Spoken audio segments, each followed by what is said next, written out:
नमस्कार, मैं हूं रजत अवस्थी और आप देख रहे हैं इम्पैक्ट भारत टीवी। आज हम विश्व के सबसे बड़े धार्मिक आयोजन के बारे में आपको बहुत सारी ए टू जेड जानकारी देने वाले हैं।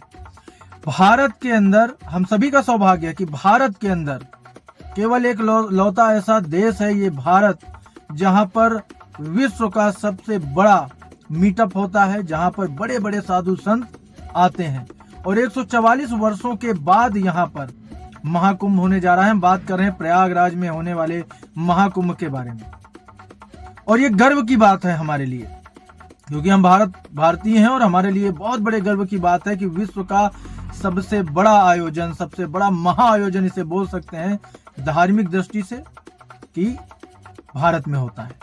तो बहुत सारे लोगों के मन में ये आकांक्षाएं होती हैं कि वहां पर वो जाएं, इस आयोजन में हिस्सा लें, और बहुत सारे लोग केवल इस वजह से नहीं पहुंच पाते हैं क्योंकि उनके मन में बहुत सारी ये डाउट रहते हैं कि वहां पर कैसे जाएंगे, कहां रुकेंगे, कहां गाड़ी पार्क करेंगे, क्या व्यवस्था है। तो आपको हम पहले तो ये जानकारी दे दें कि उत्तर प्रदेश की जो इस समय की सरकार है, यानी कि योगी सरकार, पूरी तरह से उसने एकदम डिजिटलीकरण कर दिया है। एआई की मदद ली जा रही है। 2.5 महीने में इतने बड़े बड़े कितने सैकड़ों तो पुल बना दिए गए हैं संगम जहां पर होता है वहां पहुंचने के लिए, और असंख्य मतलब करोड़ों की संख्या में साधु संत वहां पर हमेशा की तरह उपस्थित होंगे। और इस बार का जो आंकड़ा बताया जा रहा है वो करोड़ों का है, कि लगभग इस बार बताया जा रहा है कि 60 करोड़ लोगों से ज्यादा भी लोग इस आयोजन में हिस्सा लेने वाले हैं, ऐसा आंकड़ा सामने आ रहा है। तो आज हम आपको इसी के बारे में पूरी जानकारी देंगे कि आप जब कुंभ जाएं, इस महाकुंभ के महाआयोजन में सम्मिलित होने के लिए जाएं, तो आपको कैसे, किस तरह से वहां जाना है, कहां पर आप गाड़ी पार्क करेंगे और क्या व्यवस्थाएं उस महाकुंभ की हैं, उसका विश्लेषण करके आज मैंने अपने इस खास शो में ये खास विषय इसीलिए रखा क्योंकि अब महाकुंभ बहुत ही जल्द शुरू हो रहा है। तो महाकुंभ जो आज से शुरू हो रहा है, तो उसके क्या व्यवस्थाएं हैं वो हम आपको आज बताने वाले हैं। तो महाकुंभ जाने वाले लोगों के मन में अनेक सवाल होते हैं। पहला तो यही होता है कि महाकुंभ में कैसे जाया जाए, कहां वहां पर ठहरेंगे, पार्किंग कहां पर करेंगे, स्टेशन से 24,000 कदम पैदल चलना होगा, विशेष स्थान के दिन 10 किलोमीटर पहले ही रोक दिया जाएगा। तो इन सारी बातों का पूरा विश्लेषण आपको बताते हैं। तो अगर आप प्रयागराज महाकुंभ में आ रहे हैं तो ये खबर आप सभी के लिए है और इसे आप आखिर तक समझिए और देखिए। आप यहाँ कैसे पहुंच सकते हैं, किन किन जगहों पर रोका जाएगा, कहाँ रह सकते हैं, रहने के लिए कितना खर्च होगा, कहाँ कहाँ घूम सकते हैं, कहाँ क्या खा सकते हैं, इन सभी सवालों के सारे जवाब मैं आज आपको देने वाला हूँ। तो महाकुंभ को लेकर यूपी सरकार का अनुमान है कि 40 से 60 करोड़ लोग संगम स्नान के लिए प्रयागराज इस बार आएंगे। बहुत बड़ी संख्या है ये श्रद्धालु 13 जनवरी से 26 फरवरी के बीच आएंगे। 2019 में जब अर्ध कुंभ हुआ था तब करीब 24 करोड़ लोग आते, लेकिन इस बार तो महाकुंभ हो रहा है जो 144 वर्षों के बाद हो रहा है और फिर दोबारा से 144 वर्षों के बाद होगा। तो सबसे पहले ही बात यह है कि हमारी पीढ़ी जो है वो कितनी सौभाग्यशाली है कि हमें ये 144 वर्ष वाला महाकुंभ देखने को मिल रहा है। महाकुंभ को लेकर के जो ये पूरी व्यवस्था है वो पूरी चाक चौबंद है। महाकुंभ में सड़क, रेल और हवाई मार्ग से भी आया जा सकता है। तो इस बार कुंभ में आने वाले लोगों में 83% सड़क मार्ग से आएंगे। इनमें से सरकारी बस और निजी वाहन शामिल हैं। उसके बाद शहर के अंदर 500 शटल बसें भी चलाई जाएंगी। करीब 15% लोग ट्रेन के जरिए यहाँ पहुंचेंगे। इसके लिए रूटीन में चलने वाली ट्रेनों के अलावा 3000 से अधिक मेला स्पेशल ट्रेनें भी चलाई जा रही हैं जो 13,000 फेरे लगाएंगी। आप सोचो कितनी बड़ी व्यवस्था की जा रही है इस समय, बहुत बड़ी व्यवस्था है। बाकी 2% लोग जो बचे हुए हैं, 2% लोग वो हवाई यात्रा के जरिए महाकुंभ में आने वाले हैं। तो ये पहला तो हमने आपको बता दिया कि किस तरह से आप महाकुंभ में आ सकते हो। अब आगे की डिटेल पर बात करते हैं। तो मेला प्रशासन का अनुमान है कि सर्वाधिक 21% लोग जौनपुर रूट से महाकुंभ पहुंचने की संभावना है, जबकि रीवा और बांदा मार्ग से 18% श्रद्धालु आएंगे। इसी तरह वाराणसी मार्ग से 16%, कानपुर मार्ग से 14%, मिर्जापुर मार्ग से 12% श्रद्धालु आ सकते हैं, लखनऊ मार्ग से 10% और प्रतापगढ़ मार्ग से 9% लोगों के आने की संभावना यहाँ पर बताई जा रही है। प्रयागराज में एंट्री के लिए मुख्य रूप से 7 रास्ते हैं। बस और निजी वाहन से आने वाले लोग इन्हीं रास्तों से होते हुए संगम पहुंचेंगे। कुल 6 राजसी स्नान यानी कि शाही स्नान है। इसमें मकर संक्रांति, मौनी अमावस्या और बसंत पंचमी पर ज्यादा भीड़ होगी। राजसी स्थानों में से एक दिन पहले और एक दिन बाद तक कुंभ मेला क्षेत्र नो व्हीकल जोन होगा। यह नियम उन सड़कों पर लागू होगा जो सीधे संगम को जाती हैं। इसे ऐसे समझिए, बस के जरिए अगर आप लखनऊ या अयोध्या की तरफ से आ रहे हैं तो मलाका के ही पास आपकी बस को खड़ी करा दिया जाएगा, आपकी बस वहीं रोक दी जाएगी। इसी तरह से अगर आप कानपुर, वाराणसी, जौनपुर, मिर्जापुर, चित्रकूट से आने वाले बसों को भी संगम से करीब 10 किलोमीटर पहले रोक दिया जाएगा। निजी वाहनों को सुविधानुसार ही आगे आने दिया जाएगा। प्रशासन ने पूरे जिले में कुल छोटी और बड़ी 102 पार्किंग बनाई है। इनमें 70% पार्किंग स्नान घाट से 5 किलोमीटर के अंदर है। बाकी 30% पार्किंग 5 से लेकर 10 किलोमीटर की दूरी पर है। 24 सैटेलाइट पार्किंग है। इनमें से 18 मेला क्षेत्र में और 6 प्रयागराज शहर में है। यहाँ पीने का पानी, शौचालय, प्राथमिक इलाज, पब्लिक एड्रेस सिस्टम भी सारी चीजें मौजूद हैं। तो ये हो गई रूट की बात, अपने आपको बता दी। उसके बाद प्रयागराज जंक्शन से 24,000 कदम पैदल चलना होगा। ये इस पर आपको बात बता देते हैं। महाकुंभ के दौरान 3,000 स्पेशल ट्रेन शुरू की गई हैं। ये ट्रेनें 13,000 से अधिक फेरे लगाएंगी। जिले में प्रयागराज जंक्शन के अलावा 8 सब स्टेशन है। ये कुल 3 जोन उत्तर मध्य रेलवे, उत्तर रेलवे और पूर्वोत्तर रेलवे में बांटे गए हैं। कानपुर, दीनदयाल उपाध्याय, सतना, झांसी से होते हुए जो ट्रेनें कुंभ में पहुंचेंगी वो प्रयागराज जंक्शन पर रोकी जाएंगी, वहीं से गाड़ी चलेगी भी। सतना, झांसी और दीनदयाल उपाध्याय स्टेशन की तरफ से जो रूटीन गाड़ियां आएंगी उन्हें नैनी और छिवकी जंक्शन पर रोका जाएगा। प्रमुख स्नान पर्व पर कुंभ के लिए स्पेशल गाड़ियों को भी वहीं रोके जाने की संभावना है। लखनऊ, अयोध्या और जौनपुर की तरफ से जो ट्रेनें कुंभ में आएंगी उन्हें फाफामो स्टेशन, प्रयागराज व प्रयागराज संगम स्टेशन पर रोका जाएगा।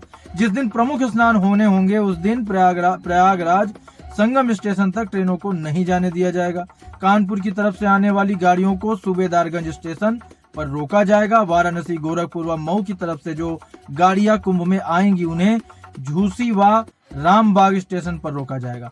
रामबाग शहर के अंदर है, इसलिए प्रमुख स्नान पर्व पर ट्रेनों को झूसी में रोकने की तैयारी की गई है।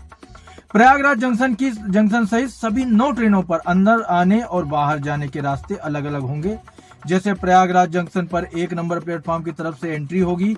सिविल लाइंस की तरफ से आप प्लेटफॉर्म से अंदर निकल सकते हैं। यहाँ से संगम की दूरी करीब 12 किलोमीटर है, जो रूट मैंने आपको अभी बताया। एक व्यक्ति औसतन 2 कदम में 1 मीटर की दूरी पूरी करता है। ऐसे में उसे मुख्य स्नान पर्व पर 24,000 कदम पैदल चलकर पहुंचना होगा।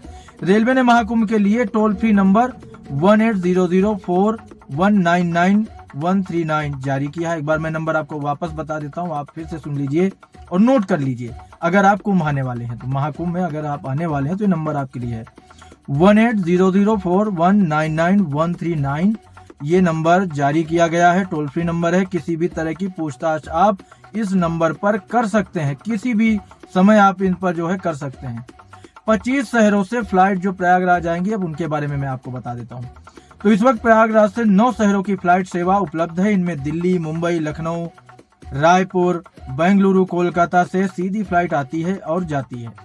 दूसरा, अहमदाबाद, भोपाल, चेन्नई की फ्लाइट क्रमशः लखनऊ, रायपुर, बेंगलुरु से होते हुए आती है। तीसरा, कुंभ के लिए कुल 25 शहरों को प्रयागराज एयरपोर्ट से जोड़ा जा रहा है। इनमें से जयपुर, जम्मू, गुवाहाटी, नागपुर, पुणे, देहरादून, इंदौर, पटना जैसे शहर भी शामिल हैं। चौथा, पहले प्रयागराज में दिन में ही फ्लाइट आती थी, लेकिन कुंभ के चलते यहाँ के टर्मिनल का विस्तार हुआ और इसे हाईटेक किया गया है। अब रात में भी फ्लाइट यहाँ से उड़ान भरेंगी। 5वीं सबसे बड़ी बात, अगर आप फ्लाइट के जरिए आने की सोच रहे हैं तो टिकट 15 से 20 दिन पहले ही लेना होगा और लेना ठीक रहेगा, क्योंकि इस बात की बहुत संभावना है कि तत्काल में टिकट ना मिल पाए आप लोगों को। तो ये मैंने आपको फ्लाइट का जो रूट है उसके बारे में भी पूरी जानकारी दे दी कि कैसे आप आ सकते हो। प्रयागराज से दिल्ली, मुंबई, बेंगलुरु, लखनऊ, इंदौर, अहमदाबाद, कोलकाता, जयपुर, भुवनेश्वर, गुवाहाटी, हैदराबाद, भोपाल, चेन्नई, पुणे, गोवा, नागपुर, जम्मू, पटना, गोवा, अयोध्या, रायपुर, देहरादून, जबलपुर, चंडीगढ़, बिलासपुर के लिए फ्लाइट भी रहेंगी। महाकुंभ में आने वाले लोगों के लिए ठहरने की व्यापक व्यवस्था क्या की गई, अब आपको मैं वो बता देता हूँ।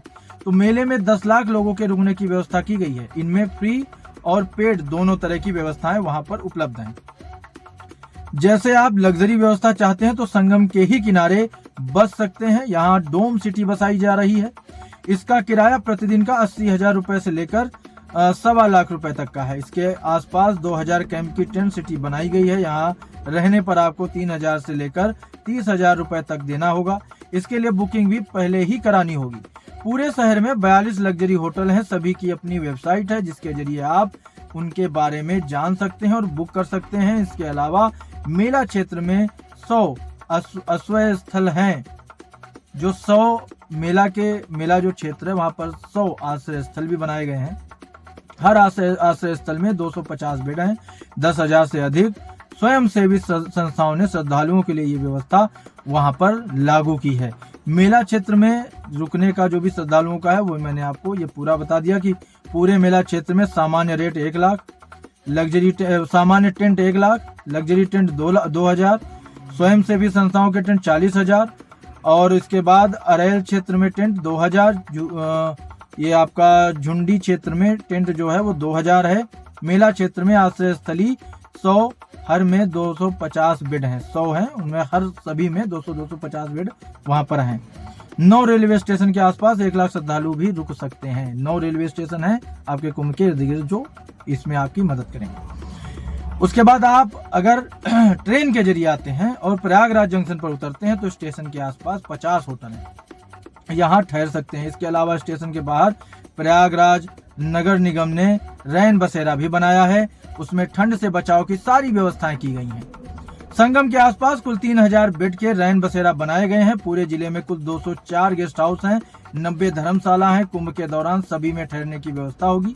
संगम के आसपास के इलाके में घरों को पीजी हाउस में बदला गया है। पर्यटन विभाग ने उन्हें लाइसेंस और ट्रेनिंग दी है। आप यहाँ भी ठहर सकते हैं। पहले के मेलों में आश्रम, मंदिर और मठ तक पहुंचने में दिक्कत आती थी। इस बार गूगल मैप ने मेले के लिए अलग व्यवस्था की है। पूरे मेले के पुल, आश्रम, अखाड़ा, सड़क तक सब कुछ दिखाया गया है। उन जो मैप है गूगल ने किया है उसमें। महाकुंभ ने अपना जो ऑफिशियल ऐप बनाया है प्ले स्टोर पर, महाकुंभ मेला 2025 के नाम से वो मौजूद है। इस ऐप में कुंभ की सारी जानकारियां तो हैं ही, साथ ही कुंभ मेले का पूरा मैप भी है। इसमें घाटों एवं मंदिरों की लोकेशन के साथ शहर के जो प्रमुख स्थल हैं उनकी भी जानकारी मौजूद है। इसके अलावा इसमें सभी मार्गों के साइन बोर्ड और डिजिटल मार्गदर्शन का इंतजाम भी किया गया है। आप अगर महाकुंभ में आते हैं और संगम स्नान के बाद यहाँ घूमना चाहते हैं तो कई मनमोहक और धार्मिक जगहें घूमने के लिए हैं। जैसे लेटे हनुमान जी का मंदिर है जो संगम के से करीब 1 किलोमीटर की दूरी पर है। लेटे हुए हनुमान जी का वो मंदिर है। संगम आने वाले ज्यादातर श्रद्धालु यहाँ जरूर दर्शन करते हैं। लेटे हुए रूप में देश में हनुमान जी सिर्फ यहीं पर, मतलब एक लौता ऐसा मंदिर हनुमान जी का है जहाँ पर उनकी जो प्रतिमा है, मूर्ति है, लेटी हुई है। उसके बाद श्री अक्षयवट मंदिर है और पातालपुरी मंदिर है, मनकामेश्वर मंदिर है, नागवासुकी मंदिर है, शंकर विमान मंडपम है, चंद्रशेखर आजाद जी का पार्क है। ये पार्क शहर के बीच में स्थित है। 1931 में चंद्रशेखर आजाद यहीं शहीद हुए थे।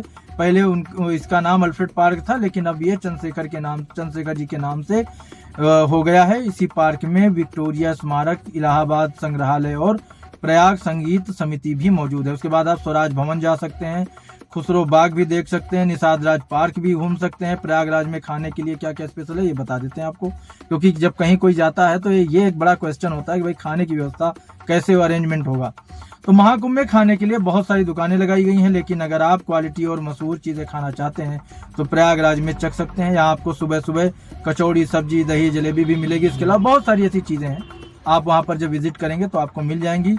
और ये चीज़ें जो है आपको मैंने खाने की भी बता दी हैं, क्योंकि ये बहुत इंपॉर्टेंट एक हिस्सा है किसी की भी दिनचर्या में।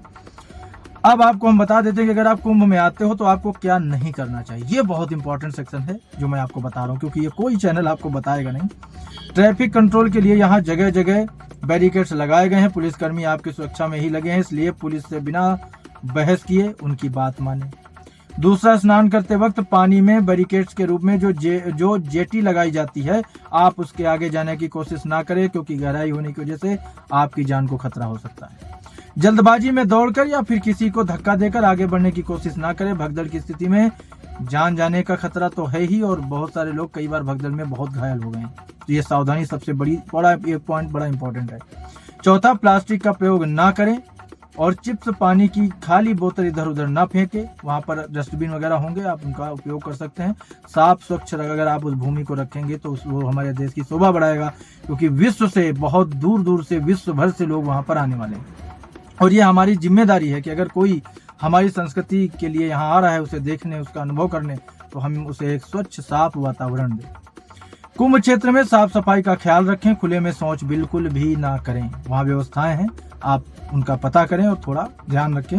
ये चीजें बहुत ज्यादा जरूरी है। लावारिस चीजों को न छुएं। इसकी सूचना संबंधित कर्मचारी को तुरंत दें। अगर आपको कुछ ऐसी चीज दिखती है जो आपको लग रहा है कि संदिग्ध है, आप संबंधित अधिकारी को दें, विभाग को दें, प्रशासन को दें। आप खुद उसको टच ना करें।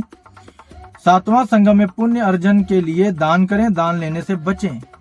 उसके बाद आठवां, कुंभ में अपने लाए अन्न और वस्त्र का उपयोग करें, दूसरों का अन्न ग्रहण करने से बचें। ये बहुत बड़ा इंपॉर्टेंट चीज है, क्योंकि हम पुण्य कमाने जा रहे हैं। इतना बड़ा 144 साल बाद इतना बड़ा आयोजन हो रहा है, ये महाकुंभ में उपस्थित होने का मौका मिल रहा है, तो ये बड़ी बात है। और मैं भी जल्द से जल्द पहुंचूंगा महाकुंभ में, और कुछ लोगों से मुलाकात होगी मेरी, जो मिलेंगे तो मैं 100% कुंभ पहुंचूंगा। और मैंने आपको ये बता दिया सारी, आपको क्या करना है, क्या नहीं करना है, कैसे पहुंचना है। तो आप सभी ये ध्यान रखें और बहुत ही जो आवश्यक है उस हिसाब से धैर्य के साथ आप आनंद लें। ये महाआयोजन है और महाकुंभ है, इसकी तुलना विश्व में कहीं किसी चीज से कोई इसकी तुलना नहीं कर सकता। हम सबके लिए गौरव की बात है कि हमारे देश में, हमारे उत्तर प्रदेश में, हमारे प्रयागराज में इतना बड़ा आयोजन होने जा रहा है। तो हम सभी उसका लाभ लें, पुण्य कमाएं और अच्छे अच्छे काम करें। वहां पर किसी की हो सके तो मदद करें। अगर आपको लगता है कोई मदद किसी को चाहिए, तो आप बिना निसंकोच आप उसकी हेल्प करें तुरंत। और यही सबसे बड़ा पुण्य है, अगर आप किसी की मदद करते हैं। तो आज के लिए मैंने आपको पूरा डिटेल में बता दिया है कि आप महाकुंभ अगर जाएं तो कैसे जाना है, क्या करना है। तो आज की ये बड़ी खबर का विश्लेषण यहीं तक। अब हमारी मुलाकात आपसे जल्द होगी एक और बड़ी खबर के साथ, और जल्द ही मैं लाइव आपके सामने होऊंगा महाकुंभ से, वहाँ की कवरेज करते हुए, वहाँ के बारे में आपको ग्राउंड जीरो से दिखाते हुए। तो आप जुड़े रहिए हमारे साथ और देखते रहें इम्पैक्ट भारत टीवी।